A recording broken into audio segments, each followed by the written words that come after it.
3 years after its earth-shattering release in 2011, Dark Souls received an artbook. Which, I mean, is nothing special. Plenty of games get artbooks years after their release, especially games with designs as iconic as Dark Souls.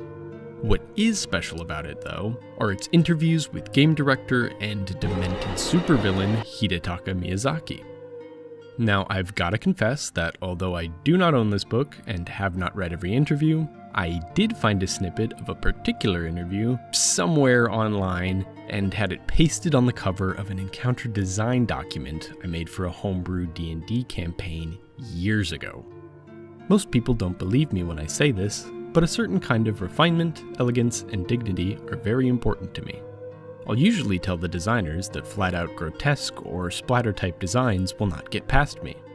This has everything to do with my own personal sensibilities, and it is something that I apply to every design that I approve.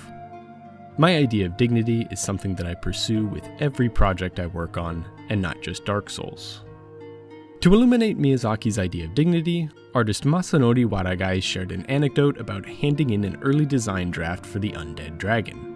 He'd drawn a decaying beast ridden with maggots and oozing with slime.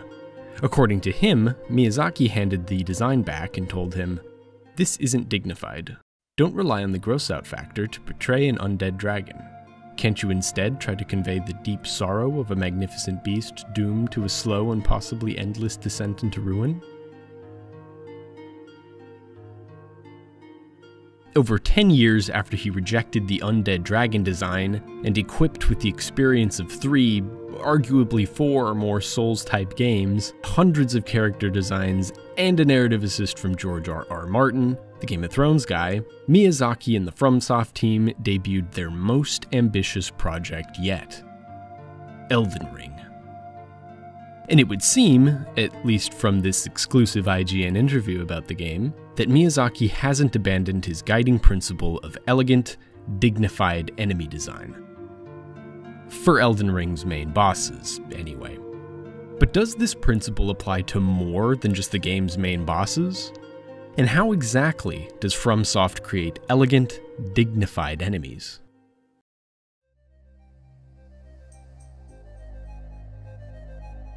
I want to start with the enemy that reminded me of that old interview snippet in the first place: the troll. When you open that first door in Elden Ring and decide to venture to the west, your screen might rumble like a glass of water in Jurassic Park. And then you'll see a giant, pale, emaciated humanoid, missing its eyes, tombstone embedded in its chest. I was so scared of getting my cheeks clapped by one of these big grotesque guys that I avoided everyone I saw. Until I found 2 of them chained to a caravan by a massive spike through each of their chests. I was still a little freaked out, because, you know, look at them. But chained down with a limited range of motion, they were easy to murk. But something about their circumstances and the way they reached for the Erd Tree when they died made me feel bad? But I ignored the feeling and moved on to Stormvale Castle, where I then saw one strung up and butchered, missing limbs that no doubt had been grafted onto Godric the Golden. And then that bad feeling came back, and I remembered that interview snippet from Dark Souls Design Works and recontextualized every troll encounter I had had or ever would have. In an instant, they went from being just big, horrific monsters to the withered shadows of noble giants, scattered and subjugated, doomed to painful, literally back-breaking labor until they're hacked to death by this guy. Everything, from their dry, grey appearance, to the tombstones in their chests, to their slow and painful death animations, to their placement in the world, was meant to convey, like the undead dragon, a sense of their glorious past and ruined future. Of course, it's not just the trolls that embody this FromSoft sense of dignity. This treatment is even given to some of the game's more common enemies. The Wandering Nobles, for example, appear in nearly every area of the game, lurching through the fields, digging at the mountains, and wasting away in the streets. In combat, these undead has-beens are slow to attack and react, they don't do much damage, and they don't have much health. Like any good video game zombie, they're basically just cannon fodder. But unlike a lot of video game zombies, these undead freaks still have a bit of life to them. They still wear their noble attire, carry and use their artisanal weapons, and some are even intelligent enough to cast spells at you.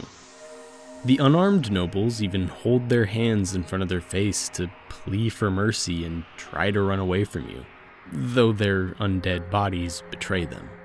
More than just mindless meat to hack and slash through, the common zombie of Elden Ring is a human person with human reactions and a human past. A noble person who lived in the lap of luxury until the world shattered and took their standing with it, leaving only the empty, purposeless husk of a body behind to wither until the end of time. I think the FromSoft sense of dignity extends to even the less than humanoid enemies. Even, and please stay with me on this one, the land squirts. These weird sack-like invertebrates can be found in most waterlogged areas of the lands between, and they look closer to a pickle than anything actually living. Their only discernible body parts are little tentacle feet for shuffling around and nasty, dangling fart tubes, from which they emit poison gas. And yet I found myself feeling bad for killing them too. See, when you manage to break their stance, which is a pretty easy task, they can't really do anything but sit there and take the punishment, they fall onto their sides and reveal their weak spot. You can see their fear as their little feelers wriggle incessantly. You feel that, on some instinctive level, they know they're about to die.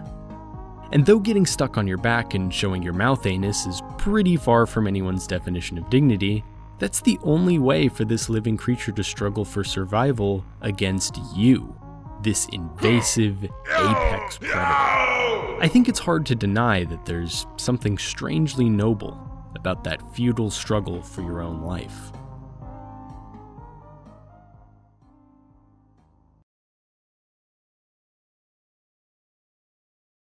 As with all things FromSoft, the best examples of what I'm talking about can be found in Elden Ring's bosses. Take the regal Ancestor spirit. The animated, decaying corpse of a deer is something that, both in the context of Elden Ring and real life, should be horrifying. That's why like 60% of all creepypasta monsters look like that. So this monster, the regal Ancestor spirit, should horrify the player. And yet, it does the opposite. I think it actually evokes sympathy from the player.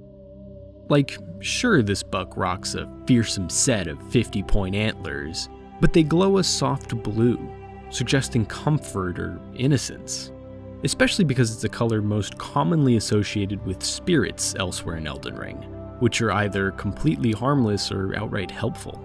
Sure, its oversized, bestial movements shake the screen and feel unpredictable, but the heft of its animation feels sublime, especially when it prances through the air on clouds of glowing dust, as though it weighs nothing at all. It feels as though you're watching a long-extinct force of nature rise again to protect its home, or perhaps the order of life and death itself, from you. No! The arena for this encounter elevates that feeling of intrusion. You fight in this hidden grotto, a refuge for the dozens of poor bestial souls that might not find peace in an eternal afterlife otherwise. The sound design for this enemy carries its mood perhaps more than any other boss in Elden Ring. I don't have much to say about it, other than to ask you to listen to its outraged grunts and mournful cries, and tell me you're not feeling even a little bit upset.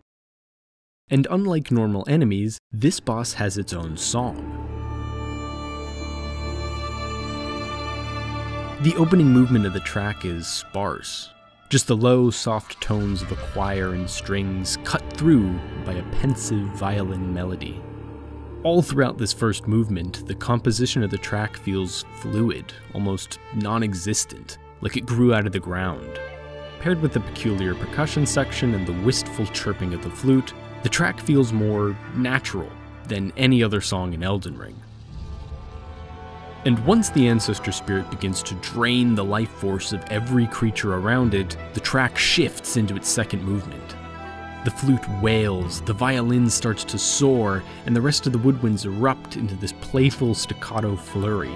The song transforms from a vibe of somber, naturalistic wonder into one of primeval sublimity, of the awe-inspiring power of nature, to let you know that this spirit will stop at nothing to protect everything you see before you.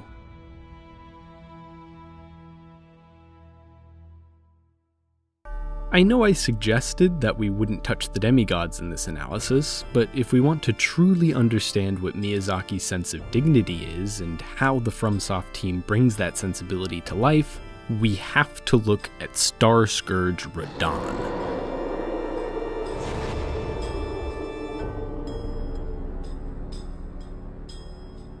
As with every enemy we've discussed so far, Radahn can leave a frightening first impression. He's this towering, armored hulk with a ferocious mane of red hair, and you only see him as a roaring silhouette with a 20-foot-long bow at first. As you close the gap between you and him on this desolate battlefield, you see the giant arrows and discarded weapons sticking out of the ground, and Radahn's back. They embody centuries of his victories, and instill you with the feeling that you're going to join them. The outright savagery of his attacks does nothing to help assuage those fears. His combos last for 2, 3, 4, potentially even more moves, and he seems to put the full weight of his body into each swing of those monster greatswords. I know this is all straightforward big boss design so far. But to get to the twist that makes this fight such a paragon of Elden Ring's elegant character design, we need to dive into the game's famously arcane and inaccessible lore. But don't worry, I did all of the work of sifting through it for you. Here it goes.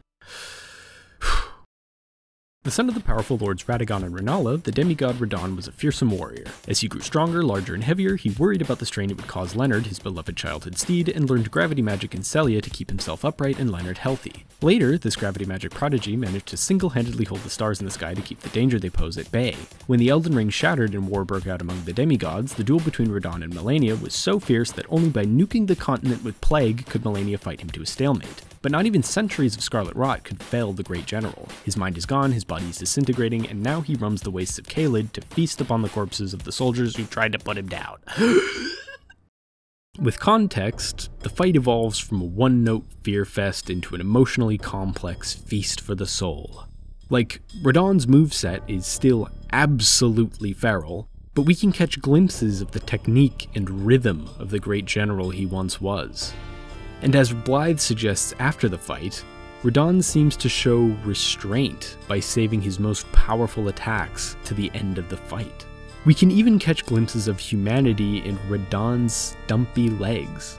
If you noticed them, you probably thought it was the sign of a creature so thoroughly consumed by the rot that it sanded its fucking feet off, which, while true and very metal, is only half the story. It seems like they were sanded off over time, so he wouldn't have to abandon the horse he loved.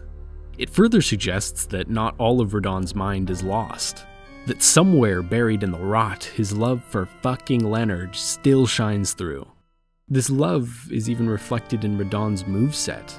Through all the savage swings and cataclysmic gravity magic, he makes sure to guard Leonard with his body or safely encase him in sand before he attacks. And oh man, we haven't even talked about his theme yet.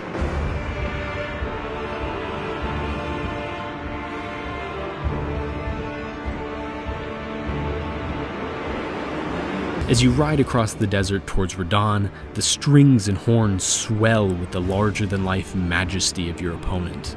All the while, the brass blares beneath that to give the fight a ferocious edge that lasts until it's over. By the time the first movement reaches its climax, each section of the orchestra clashes to create this intense cyclone of fear, determination, sadness, and majesty.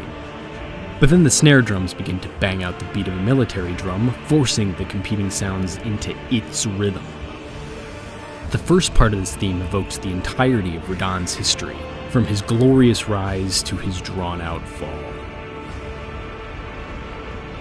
And I think it again suggests that some of the great general lingers in his rotten head, disciplining his attacks and ensuring that his death at your hands will be honorable. And then you get him to half health and the music just stops as he leaves the stage.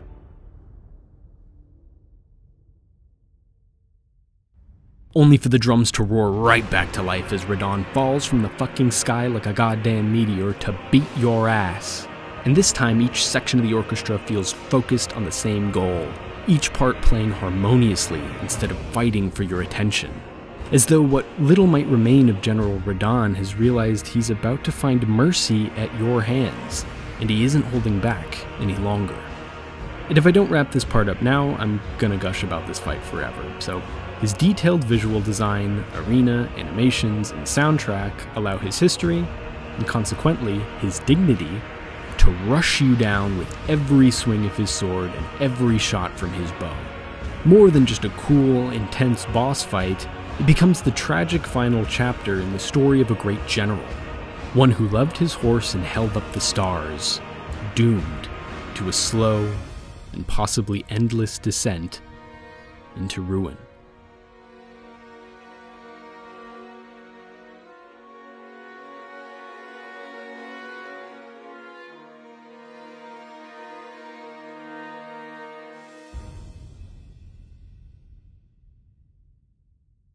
When all is said and done, Miyazaki's quote about the undead dragon still looms large in my mind.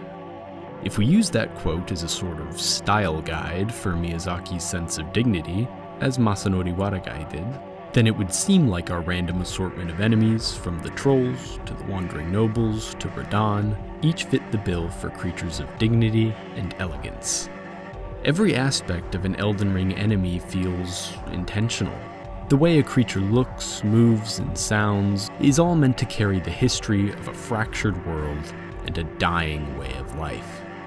Even if we totally disregard the game's lore, we could fight these enemies and still feel the sorrow of living, or of surviving, really, in the face of a slow, endless, and all-encompassing descent into ruin.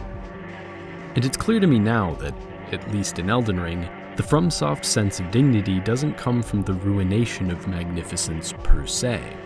Rather, it comes from persevering through that ruination, from living well past your expiration date, in spite of the hostile world around you. Which is funny, because you dying over and over and over again in this hostile world and finally winning makes you dignified. Just like the land squirt.